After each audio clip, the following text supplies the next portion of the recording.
ကဘာမှာမြန်မာနိုင်ငံအစင်းရဲဆုံးနိုင်ငံအစုပ်ပြတ်ဆုံးနိုင်ငံလူတွေရဲ့စာရိတ္တမကောင်းဆုံးနိုင်ငံအောက်ဆုံးနိုင်ငံပေါ့ဗျာနော်အပေဒီဒီနိုင်ငံဆိုပြီးတော့ဘရော့ကာတွေခီးသွားသမားတွေတိုးတစ်တွေရိုက်လိုက်ရင်ကျူးကျော်ရက်ကွက်တို့ဒူးမြုပ်နေတဲ့နေရာတွေနော်တကယ်နေရာတွေရိုက်ပြဒီလိုသာသနာတကယ်မြို့ဆိုဘယ်သူမှမရိုက်ပြအောင်နော်တကယ်နာမည်ကြီးသတင်းဌာနတွေရတယ်ဒီလို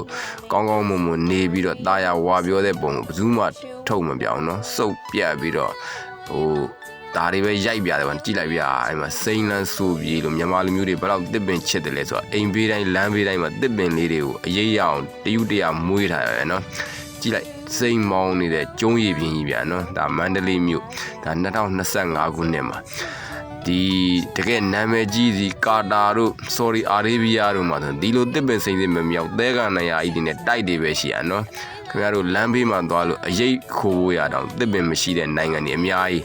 ဗမာပြည်မှာကြည့်လိုက်စင်းရဲစုပ်ပြတ်ပြီးတော့စာရိတ္တမကောင်းဘူးအမွဲဆုံးနိုင်ငံလို့ခင်ဗျားတို့ပြောရင်လေလူတွေကကြိုက်မှာမဟုတ်ကြည့်လိုက်အောင်နော်ဒါတွေကမှုချိုးမြစ်ချိုးနဲ့ကိုပေါင်ကိုလန်ထောင်းနဲ့ပေါ့ပြည်ပြေးတွေပေါ့ဗျာနော်နိုင်ငံရေးရှုထောင့်ကတော့ကျွန်တော်မပြောချင်ဘူးသူများနိုင်ငံရောက်လို့သတင်းဌာနတွေမှာကိုစားဖို့ရအတွက်နဲ့ပဲဗျာနော်ဘယုတ်ဒုက္ခတွေရှောက်ပြောတဲ့ဗမာလူမျိုးအသားတွေကလောက်ထွက်တွေဗျာနော်ဗမာနိုင်ငံကိုကြည့်လိုက်အောင်ဗျာနော်ခင်ဗျားတို့ပြောတဲ့မွဲတဲ့ငတ်တဲ့ဇာရိတ္တမကောင်းဘူးအစင်းရဲဆုံးအစုပ်ပြတ်ဆုံးဗမာနိုင်ငံမှာလူဖြစ်ရတာဘာဖြစ်တဲ့ညာဖြစ်တဲ့ဆိုတဲ့လူတွေဒါလေးကိုကြည့်လိုက်အောင်ဗျာနော်ဒါမူရင်းရိုက်ကူးပေးတဲ့မှတ်တမ်းတင်ဗီဒီယိုပိုင်ရှင်ကြီးကိုတော့လေးစားပါတယ်ဗျာနော်ဒါကျွန်တော်ဂျားတွေကနေကိုဘီကို